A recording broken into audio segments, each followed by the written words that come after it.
देखिए आज कौन सी क्लास है हमारे अकाउंट्स की? फोर्थ क्लास है, चौथी क्लास है, ठीक है ना। बिल्कुल स्टार्टिंग से कर रहे हैं हम चौथी क्लास।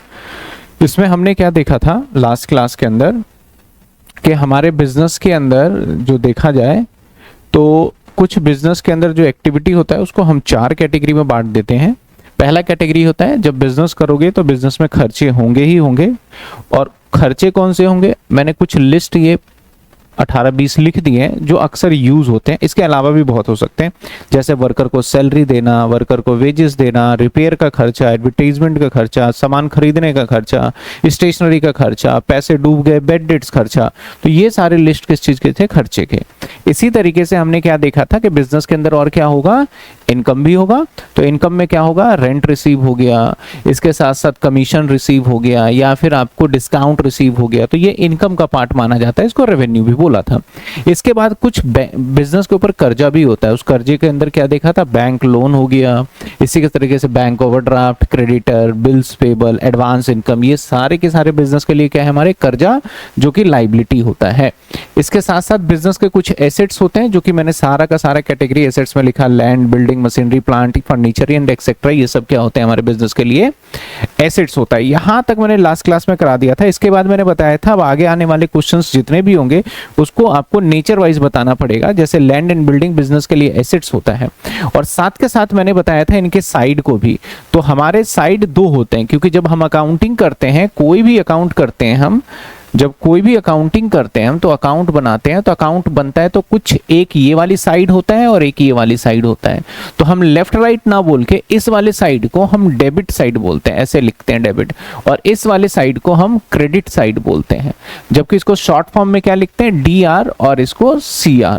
तो डेबिट में 2 चीजों को रखा गया है, एक एक्सपेंस को और एक एसेट्स को। ऐसे ही क्रेडिट में 2 चीजों को रखा गया था, एक इनकम और एक लाइबिलिटी को। तो मैंने यहाँ पे आपको बताया था कि जितने खर्चे होंगे डेबिट होगा, जितने इनकम होंगे क्रेडिट, लाइबिलिटी क्रेडिट, और एसेट्स डेबिट। आंसर कैसे देना था? Land and building assets debit होता है, एक्साइज एक्सपेंस क्रेडिट होता है, क्रेडिटर लाइबिलिटी क्रेडिट होता है। इसके नाम थे, जैसे मोटर व्हीकल्स एसेट्स होगा तो डेबिट होगा।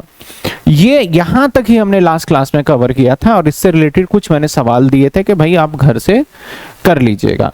आज हम इससे आगे बढ़ेंगे और थोड़ा थोड़ा आगे बढ़ के और उसी के हिसाब से हम करते जाएंगे, ठीक है ना। चलिए आगे बढ़ते हैं। आज हम, जैसे कि हमने बोला कि हमारे डेबिट में 2 आइटम होते हैं। डेबिट में 2 आइटम होते हैं, कौन कौन से? एक तो एसेट, और एक कौन सा था? एक्सपेंस। एक्सपेंस। तो एक एसेट्स और एक एक्सपेंस, ये डेबिट में होता है, ठीक है ना। ये किस में होता है? हमारा डेबिट के अंदर होता है। ऐसे ही क्रेडिट के लिए भी मैंने बताया था कि क्रेडिट में 2 चीजें होती है। कौन कौन सा बताया था? एक बताया मैंने लाइबिलिटी, और एक बताया मैंने इनकम। ये 4 ही चीज होती है बिजनेस में। इसी के इर्द गिर्द पूरी अकाउंटिंग हमारी घूमेगी, इससे बाहर कुछ होगा ही नहीं। अब हमारे ना देखो, नेचर वाइज ऐसा देखा जाए ना तो कई बार ऐसा होता है कि हमारे एसेट्स बढ़ जाते हैं और कई बार एसेट्स घट जाते हैं। एसेट्स बढ़ने घटने का मतलब, मान लो पहले हमारी 2 बिल्डिंग थी, 2 बिल्डिंग, ये 2025 की बात बता रहा हूं, लेकिन 2026 में मान लेते हैं कि हमारी कितनी बिल्डिंग हो गई? 3 बिल्डिंग हो गई। तो यानी मेरा बिल्डिंग है क्या? एसेट्स है। तो पहले एसेट्स कितने थे, अब कितने हो गए? तो मैं बोलूंगा मेरा एसेट्स इंक्रीज हो रहा है। सेम अगर मैं बात करूं, अभी आया नहीं, हालांकि 2027 में मेरी 1 बिल्डिंग हो गई, तो अब मेरा एसेट्स क्या हो गया? इंक्रीज हो गया, डिक्रीज हो गया? डिक्रीज। तो हमारे जितने भी ये एसेट्स है ये इंक्रीज भी हो सकते हैं और डिक्रीज भी हो सकता है। सेम ऐसे एक्सपेंस भी इंक्रीज भी हो सकता है, डिक्रीज। पहले हमने 3 एम्प्लॉय रखा था, फिर हमने 4 रखा, तो बढ़ गए खर्चे, फिर मैंने 1 कर दिया, फिर क्या हो गए? घट गए खर्चे। और जितने भी क्रेडिट है, लाइबिलिटी, इनकम, ये भी इंक्रीज भी हो सकता है और डिक्रीज भी। पहले तो ये बात क्लियर है आपको कि ये इंक्रीज।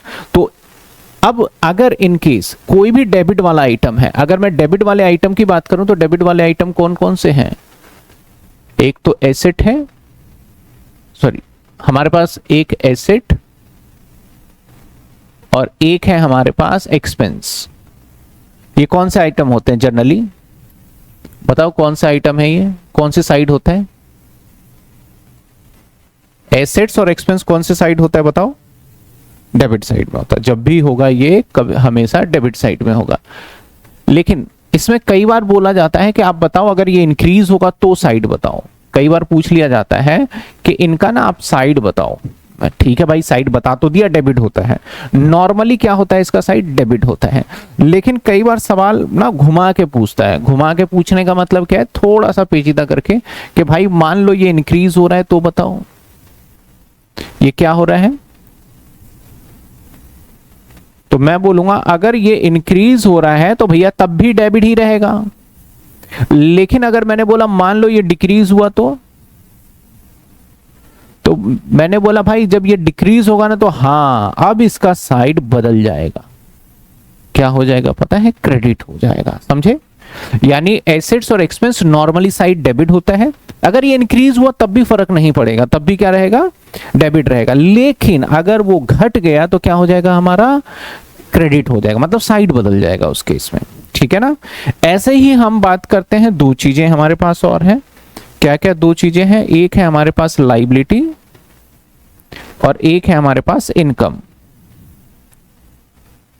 नॉर्मली इनका साइड जो होता है वो क्या होता है? नॉर्मली हमारा ये जो साइड होता है इनका, वो साइड होता है भाई क्रेडिट नॉर्मली। लेकिन अगर मैं कहूं इंक्रीज हो जाए, बताओ इंक्रीज होगा तो क्या होगा? ऊपर वाले से लॉजिक लगा के बताओ। अगर इंक्रीज हुआ तो साइड क्या होगा? क्रेडिट ही रहेगा। लेकिन अगर ये डिक्रीज हो जाए, हाँ बिल्कुल सही, ये क्या हो जाएगा हमारा? ये हो जाएगा डेबिट, मतलब साइड बदल देता है। तो डिक्रीज के केस में साइड क्या हो रहा है? बदल जाता है। समझ में? तो एग्जाम में बड़े ध्यान से क्वेश्चन देखना है और क्या बोला है उसने, इंक्रीज बोला है कि डिक्रीज, ये भी पढ़ना है। अगर मान लो डिक्रीज बोला है तब तो भैया एसेट्स डेबिट नहीं लिखेंगे, अब एसेट्स को क्या लिखेंगे? क्रेडिट लिखेंगे। तो ये बात समझ में आई? चलिए आइए क्वेश्चन देखते हैं। हमारे सामने एक क्वेश्चन है,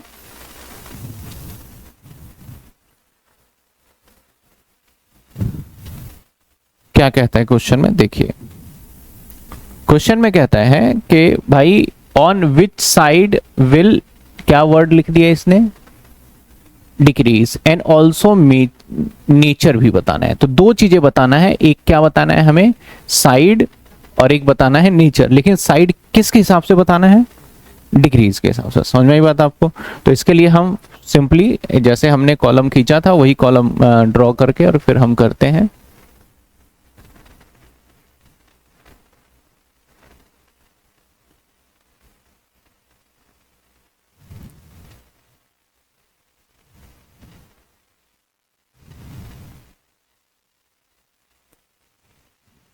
देखिए सबसे पहला पॉइंट है हमारा कैश। पहला पॉइंट क्या है? कैश। अब कैश का मुझे पहले नेचर पता करना है। तो नेचर इसका होता है एसेट्स। लेकिन अगर मुझे साइड लिखूं तो हालांकि डेबिट होता है, लेकिन मैं अभी लिखूंगा इस क्वेश्चन के हिसाब से क्या? क्रेडिट। बात समझ में? चलो मैं अब आपसे पूछूंगा बैंक ओवरड्राफ्ट। अब जिससे पूछूंगा आप बताओ, लाइबिलिटी होगा। चलो लाइबिलिटी लिखा। अच्छा अब ये बताओ डेबिट लिखूं कि क्रेडिट लिखूं? क्या लिखेंगे? डेबिट। क्यों डेबिट? ये तो क्रेडिट होता है भाई, क्योंकि ये डिक्रीज हो रहा है, इसलिए क्या लिखा हमने? इसको डेबिट लिखा। इसलिए क्या लिखा हमने? डेबिट लिखा। समझ में आया ना? तुक्का नहीं मारना। कौन सा? Bank overdraft. बैंक ओवरड्राफ्ट होता क्या है? लाइबिलिटी। और सारे जवाब जो साइड के देने वो किस हिसाब से देने हैं? वैसे तो लाइबिलिटी मैंने बताया है क्रेडिट होता है, लेकिन क्योंकि ये डिक्रीज से जवाब दोगे तो यहां पे लाइबिलिटी को क्या बोलोगे आप? डेबिट बोलोगे। समझे बात आप? अच्छा इसके बाद देखो आउटस्टैंडिंग सैलरी। आउटस्टैंडिंग सैलरी ये भी हमारा क्या होता है? लाइबिलिटी। लाइबिलिटी होता है ना, जिस खर्चे के आगे किसी भी आउटस्टैंडिंग लग जाता है तो लाइबिलिटी, तो ये भी क्या हो जाएगा? डेबिट हो जाएगा। अच्छा इसके बाद देखो मैं एक ये लिखता हूं, prepaid insurance. Prepaid insurance. Prepaid insurance क्या होता है? प्रीपेड। प्रीपेड मतलब पहले पेमेंट कर देना।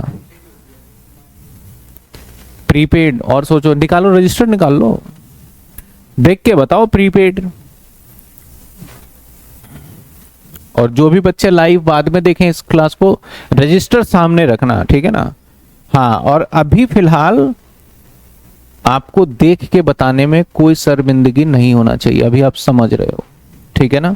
लेकिन देख के भी सही बताना है आपको, ऐसा नहीं कि देख के भी गलत बता। तो क्या होता है ये हमारा एसेट्स, ठीक है।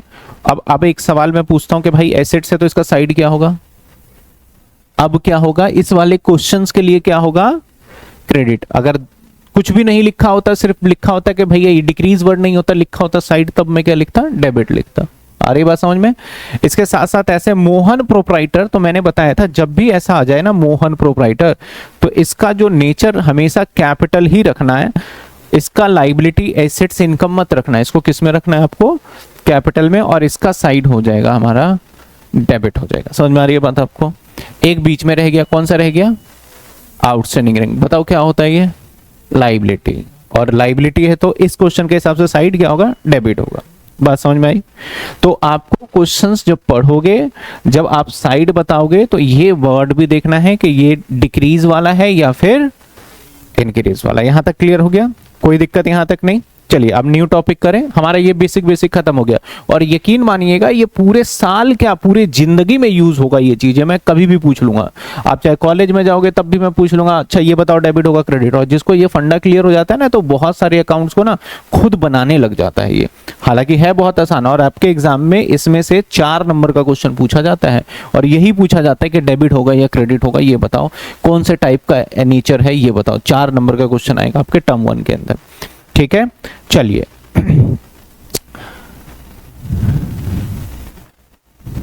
इसके बाद आ जाते हैं हम। अब यहां पे देखो बोला गया है कि अच्छा आप मुझे एक बात बता दो कि अब मैंने क्या लिखा है, वेदर द अकाउंट्स डेबिट होगा या क्रेडिट होगा, ये बता दो। इंक्रीज हो रहा है रेवेन्यू, इनकम इंक्रीज हो रहा है, तो क्या होगा ये, क्रेडिट। इंक्रीज में तो वही रहता है, बदलता नहीं है। ऐसे बोल दिया डिक्रीज एक्सपेंस, क्या होगा, पहले तो एक्सपेंस को सोचो कि क्या होता है, डेबिट होता है। अब ये क्या बोल रहा है, डिक्रीज, तो डिक्रीज में साइड क्या होता है, बदल जाता है। तो आप डेबिट वाला है तो साइड बदल के क्या हो जाएगा, समझ में आया सबको। इसके बाद ड्राइंग, कुछ नहीं बताया इसके बारे में, इंक्रीज डिक्रीज होता नहीं, मैं वैसे लिख देता हूं, ड्राइंग डेबिट होता है हमेशा, याद रखिएगा, और नहीं तो अभी बाद में करेंगे। फ्रेश कैपिटल, तो कैपिटल आ गया ऑनर का, यहां डिक्रीज इंक्रीज नहीं बोला, तो जब फ्रेश जब लगाएगा ना कैपिटल, तो इसका मतलब ये इंक्रीज ही हो रहा है। तो आप इंक्रीज के हिसाब से इसका जवाब देंगे, तो that is it will be credit. समझ में आए, कोई दिक्कत यहां तक, कोई परेशानी नहीं। चलिए अब आगे बढ़ते हैं, आगे हम पढ़ेंगे। अभी तक हमने क्या कर लिया, नेचर एंड साइड कर लिया, ठीक है। अब अकाउंट्स को आज मैं थोड़ा सा बताता हूं कि अकाउंट्स किस तरीके से चलता है और हम कैसे कैसे चलाते हैं। अगर हम बात करें अकाउंट्स के, हालांकि अकाउंट्स भारत के अंदर नहीं किया जाता था पहले, इसलिए इसका जन्म भी भारत में नहीं हुआ अकाउंट्स का। अकाउंट्स और ये सारी चीजें जो पैसा, बिजनेस, ये पैसे वैसे का भारत में था ही नहीं इतना वैल्यू। भारत के अंदर क्या था, पहले राजाओं का शासन चलता था, बस अपने खेत वेत उगा लिया, राजाओं के पास दरबार में काम करते थे, मंत्री सेना में काम कर रहे हैं, हमारे पास खुद के जमीन, खाना पीना खाया, आराम से जीते थे लोग। लेकिन जब अंग्रेज आए तो वो लेके आए, ट्रेडिंग करना सिखाया उन्होंने, वह व्यापार करना। उनको लगा यार यहाँ तो इतने सारे सोना है, सारा सोना लूट के ले गए वो। तो इंग्लैंड में इसका शुरुआत हुआ। इंग्लैंड में जो वहां की रानी हुआ करती थी, तो उस रानी को अपना सारा हिसाब किताब करवाना पड़ता था, वहां से स्टार्ट हुआ। तो एक तो अकाउंट्स पुराने समय का था, तो पुराने समय के बाद ना अब नए समय की तरफ आ गए हैं। तो हर चीज के ना 2 चीजें होते हैं, कुछ बातें पुराने समय का और एक कुछ नए। तो पुराने को बोलते हैं हम ट्रेडिशनल, क्या बोलते हैं पुराने को, ट्रेडिशनल, नाम सुना होगा। और अब को क्या बोलते हैं, मॉडर्न। तो मॉडर्न के अंदर क्या होता है और ट्रेडिशनल में क्या होता है, जैसे मान लेते हैं पहले रोटी जो बनाया जाता था, तो आपको याद होगा कि रोटी चूल्हे पे बनाया जाता था, है ना, तो वो कौन सा मेथड था, ट्रेडिशनल। अब गैस पे बना रहे हो, तो ये कौन सा मेथड हो गया, मॉडर्न। तो ट्रेडिशनल और मॉडर्न में फर्क यही है, रोटी तो वही है, बस फर्क इतना आ गया कि अब थोड़ा काम क्या हो गया है, हमारा इजी हो गया है। पहले खाना बनाने से पहले आधा घंटा तो चूल्हे को पूरा तैयार करने में लग जाता था हमारा, लेकिन अब क्या है, बस लाइटर जलाया, अब तो लाइटर भी बंद कर दिया, गैस के अंदर ही आ गया कि भाई ऐसे ही हो गया। तो ऐसे ही अकाउंट्स, एक पहले था हमारा ट्रेडिशनल, दो तरीके के अप्रोचेस थे इसके अंदर। एक था हमारा ट्रेडिशनल अप्रोच,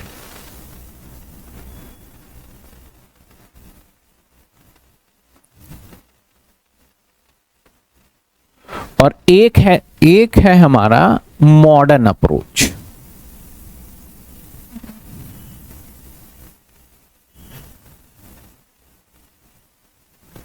एक है हमारा मॉडर्न अप्रोच, एक ट्रेडिशनल अप्रोच और एक है हमारा मॉडर्न अप्रोच।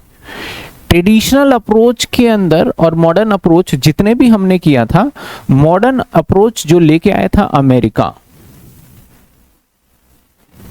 अमेरिका लेके आया था मॉडर्न अप्रोच, और ये लेके आए थे debit and credit on the basis increase and decrease. यानी जितना हमने अभी पढ़ा है, जो भी कुछ पढ़ा है मैंने अभी जो बताया आपको, ये वाले ये भी हमारा अकाउंटिंग का एक अप्रोच था। और ये कौन सा अप्रोच था जानते हो? Modern approach. तो मैंने अकाउंट्स दो ही टाइप के अप्रोचेस हैं, ट्रेडिशनल, मॉडर्न। मॉडर्न मैंने पढ़ा दिया आपको, मॉडर्न क्या हो चुका है हमारा, खत्म। अब हम पढ़ाएंगे आपको कौन से वाला अप्रोच, ट्रेडिशनल। ट्रेडिशनल अप्रोच में बोला गया कि भाई अकाउंट्स दो टाइप के होते हैं। ट्रेडिशनल अप्रोच में बोला गया कि अकाउंट्स ना हमारे दो टाइप के होते हैं। एक होता है हमारा पर्सनल और एक होता है हमारा इम्पर्सनल।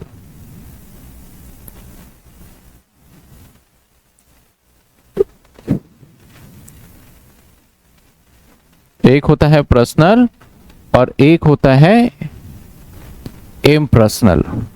इम्पर्सनल के अंदर बोला गया भाई दो पार्ट होते हैं। इम्पर्सनल के अंदर दो पार्ट होते हैं। दो पार्ट कौन कौन से होते हैं इम्पर्सनल में? एक होता है रियल अकाउंट और एक होता है नॉमिनल अकाउंट। अब देखो, आपने एक चीज नए नोटिस करा होगा, मैं ऐसे लिख रहा हूं, ये सिंबल है अकाउंट लिखने का। जब भी कहीं हमें अकाउंट लिखना होता है तो A/C लिख देते हैं, तो इसका मतलब क्या होता है, अकाउंट। इसका मतलब क्या होता है, अकाउंट। या तो मैं अकाउंट लिख दूं या A/C लिख दूं तो बात एक ही है। तो हमारा एक पर्सनल हो गया, रियल हो गया, नॉमिनल हो गया। तो तीन हिस्से में, हालांकि दो हिस्से थे और दो हिस्से के दूसरे हिस्से में भी बांट दिया गया। तो ट्रेडिशनल अप्रोच में हमारा ये चलता था। ट्रेडिशनल अप्रोच हमारा हमेशा से थोड़ा सा टिपिकल था और यहाँ पे गोल्डन रूल चलते थे। तो इसके गोल्डन रूल अलग थे, इसके गोल्डन रूल अलग थे, इसके गोल्डन रूल अलग थे। तो हम सारी चीजों को देखेंगे। तो जो अब हम अकाउंटिंग करने वाले हैं, दैट इज हम ट्रेडिशनल अप्रोच करने वाले हैं। कौन सा अप्रोच? ट्रेडिशनल अप्रोच पढ़ने वाले हैं। अगर हम ट्रेडिशनल अप्रोच की बात करें तो ट्रेडिशनल अप्रोच में कि जो आप ये वीडियो देख रहे हैं, इस वीडियो को बनाने में हमारी बहुत मेहनत है। क्लास को रिकॉर्ड करने से लेके एडिटिंग तक, नोट्स को बनाने तक काफ़ी मेहनत है। तो प्लीज़ आप इस चैनल को सब्सक्राइब जरूर करिए और अपने दोस्तों को भी शेयर करिए कि इस चैनल पे आपको बीकॉम की सारे कंटेंट्स अवेलेबल होते हैं। दो टाइप, एक सबसे पहले ऐसे बताना है, एक होता है पर्सनल अकाउंट, एक होता है हमारा रियल अकाउंट, एक होता है हमारा नॉमिनल अकाउंट। इनमें से भी क्वेश्चन आएगा एमसीक्यू में, 110% आएगा। एग्जामिनर के पास चॉइस ही नहीं है कि इसमें से ना दे। ठीक है, अब मैं लिख देता हूं भाई, एग्जाम में क्वेश्चन आएगा यस, और कितने परसेंट? 100% इसमें से क्वेश्चन जो मैं आज कराऊंगा इसमें से सवाल जरूर आएगा पेपर में।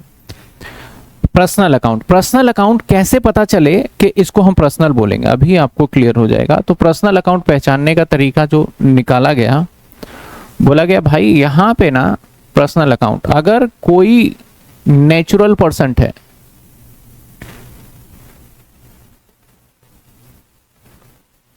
नेचुरल पर्सन का मतलब क्या होता है? नेचुरल पर्सन मतलब कोई भी व्यक्ति है, जैसे मान लो राम, जैसे मान लो मोहन, जैसे मान लो सीता, कोई भी व्यक्ति हुआ एक्सेट्रा, चाहे बच्चा हुआ, उसको हम रखेंगे किस कैटेगरी में? पर्सनल कैटेगरी में रखेंगे। उसको किस कैटेगरी में रखेंगे? पर्सनल। जैसे मैं बोलूं मेरा नाम अनुज है, तो मेरा नाम अनुज है, तो अनुज को कौन से टाइप ऑफ अकाउंट में रखेंगे? तो पर्सनल में रखेंगे। समझ में बात है? इसके बाद बात आया आर्टिफिशियल पर्सन यानी representative. Artificial person, artificial person, artificial person की बात करें तो आर्टिफिशियल पर्सन की कैटेगरी में पता है किसे रखा गया? आर्टिफिशियल पर्सन वो होता है जो पर्सन के जैसे काम करता है लेकिन उसे आर्टिफिशियल कहते हैं। जैसे मान लो जियो है, आप सब जानते हो जियो क्या है? जियो मोबाइल फोन सिम कार्ड है। तो जब कभी भी आपके साथ मान लेते हैं नेटवर्क नहीं आ रहा या आपका डेटा काम नहीं कर रहा, तो अगर आप कंप्लेन करोगे तो आप कंप्लेन किसको करोगे? कि भाई जियो कंपनी का जियो नहीं चल रहा है, यही कंप्लेन करोगे ना। उसके कस्टमर केयर होते हैं, देखें आप, सुने आपने, उस कस्टमर केयर पे कॉल करके आप जब कस्टमर केयर से बात करते हो तो आप बोलते हो मैंने जियो का रिचार्ज कराया था, मैंने जियो का 500 रुपए का रिचार्ज कराया था जो कि अभी चल ही नहीं रहा है, यही सब बोलोगे। ऐसा तो नहीं बोलोगे मुकेश अंबानी को 500 रुपए दिए थे मैंने और वो अभी पैसे नहीं चल रहे हैं। मुकेश अंबानी का नाम कहीं भी लोगे? नहीं लोगे। तो जियो जो रिलायंस कंपनी है, रिलायंस कंपनी एक पर्सन के तरीके से काम करता है, ठीक है ना। तो जितने भी कंपनी होते हैं ये एक आर्टिफिशियल पर्सन होता है। तो जब कभी भी आपको कोई भी कह दे कि बताओ, जैसे कि रिलायंस लिमिटेड, ये किस में रखोगे? या टाटा लिमिटेड किस में रखोगे? या मान लेते हैं शिक्षा धाम, इसको किस में रखा जाएगा? तो इन सभी का कैटेगरी आर्टिफिशियल पर्सन के अंदर आता है, लेकिन मेरे भाई इसका नेचर वाइज देखा जाए तो ये कौन सा अकाउंट माना जाएगा? पर्सनल अकाउंट माना जाएगा। हाँ, जितने भी है डिपार्टमेंट्स हो गए, हाँ, ये भी पर्सनल इसी में आ जाएगा। इनकम टैक्स डिपार्टमेंट हो गया वो पूरा, ठीक है ना। तो जितने भी आर्टिफिशियल पर्सन होंगे सभी, जितने भी कंपनी ऑर्गेनाइजेशन, आपका स्कूल भी इसी में ही आ जाएगा, ठीक है ना। जो स्कूल का नेम है आपका, जैसे कि आपने सचदेवा स्कूल बोला, तो वो भी एक आर्टिफिशियल पर्सन ही है। अब सचदेवा स्कूल में, अब मान लो ऐसा थोड़ी है अगर बच्चे की लड़ाई हो गई या सचदेवा स्कूल ने फीस ज्यादा ले लिया तो उसके मालिक को पकड़ के घसीट के लिए, नहीं, वो स्कूल के ऊपर कार्रवाई होगा। समझ में आई बात? जहां पे सेपरेट एंटिटी बन जाता है हमारा। इसके बाद थर्ड वन बोला रिप्रेजेंटेटिव।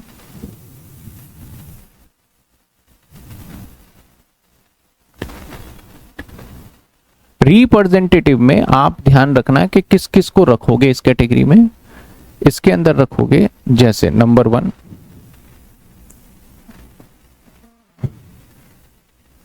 जैसे नंबर 1 कोई भी लाइबिलिटी होगा, जैसे आउटस्टैंडिंग लाइबिलिटी ही लिख देते हैं यहां। जितने लाइबिलिटी है सबको पर्सनल अकाउंट में रखा गया है। अब लाइबिलिटी में क्या आ सकता है? आउटस्टैंडिंग आ सकता है, जैसे मैं लिख भी देता हूं, जैसे आउटस्टैंडिंग,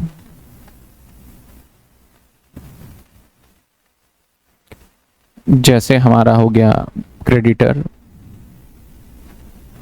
ठीक है ना, जैसे हो गया हमारा कैपिटल, ये सब पर्सनल के कैटेगरी में आ जाएगा। अब कुछ एसेट्स भी आ जाते हैं, जैसे कि डेटर,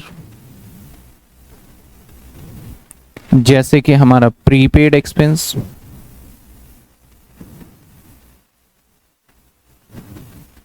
जैसे कि हमारा ड्राइंग, जैसे कि हमारा बैंक,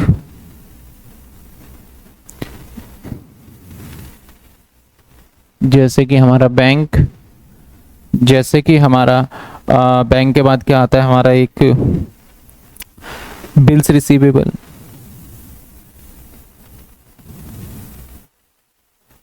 ये सारे किस कैटेगरी में आ गए? पर्सनल में ही आ गए, ठीक है ना।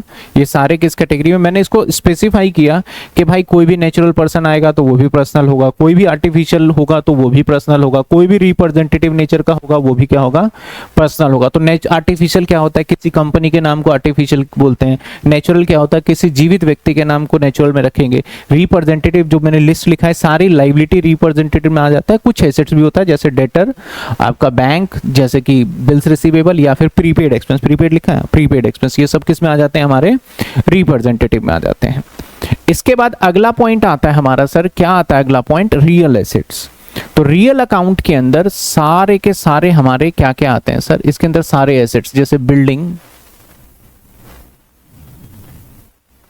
जैसे गुडविल,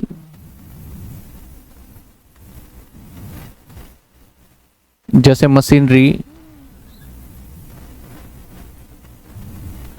जैसे आपका प्लांट, फर्नीचर,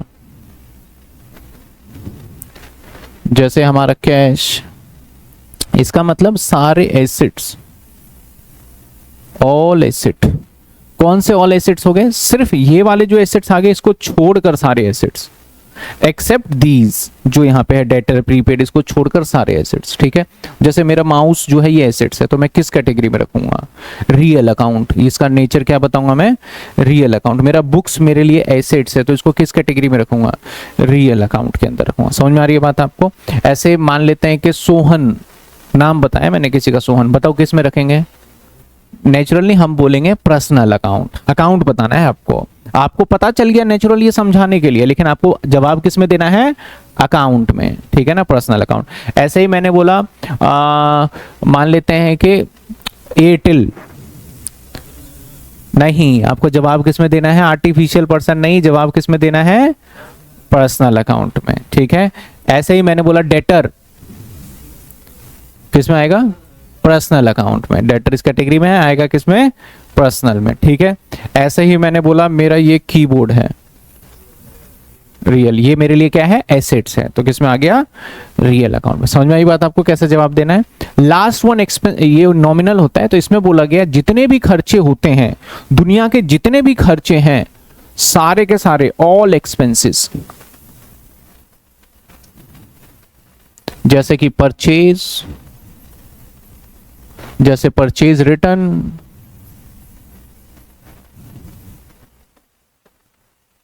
जैसे कि सैलरी, ये एग्जाम्पल है। ऐसे ही दूसरा पॉइंट बोला गया, सारे के सारे इनकम, ऑल इनकम,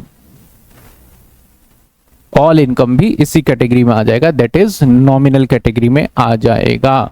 जितने इनकम है वो चाहे इनकम हो चाहे खर्चा हो, वो सभी किस में आ जाएंगे, हमारे नॉमिनल में। आपसे मुझे फीस मिला, मेरे लिए इनकम है, तो मैं बोलूंगा इसको कौन से टाइप का अकाउंट है, इनकम हमारा नॉमिनल अकाउंट है, ठीक है। मैंने अपना मोबाइल फोन खरीदा है, तो ये मेरे लिए एसेट्स है, तो किस कैटेगरी में रखूंगा इसको, रियल अकाउंट के कैटेगरी में रखूंगा। मैंने उधार लिया है, बैंक से लोन लिया है, तो उसको किस में रखूंगा, बैंक से लोन लेना होता क्या है, लाइबिलिटी, और सारे लाइबिलिटी किसमें बोला मैंने, पर्सनल अकाउंट पे। ऐसे आपको थोड़ा सोच करके फिर उसका आंसर बनाना। मैंने आपको सैलरी दिया, ये बोल रहे दिया या लिया, हाँ आपसे फीस मिला, तो मेरे लिए इनकम आप नहीं हो, मेरे लिए इनकम फीस है, तो फीस मेरे लिए इनकम है। अगर प्रीपेड है, मान लेते हैं अगर मैंने बोला कि आपसे नॉर्मल फीस मिला मुझे, तो नॉमिनल, लेकिन प्रीपेड फीस है तो पर्सनल, आउटस्टैंडिंग फीस है तो पर्सनल। समझ में, bank loan personal, bank overdraft personal, सारी लाइबिलिटी यहीं आ जाती है। समझ में आई बात आपको।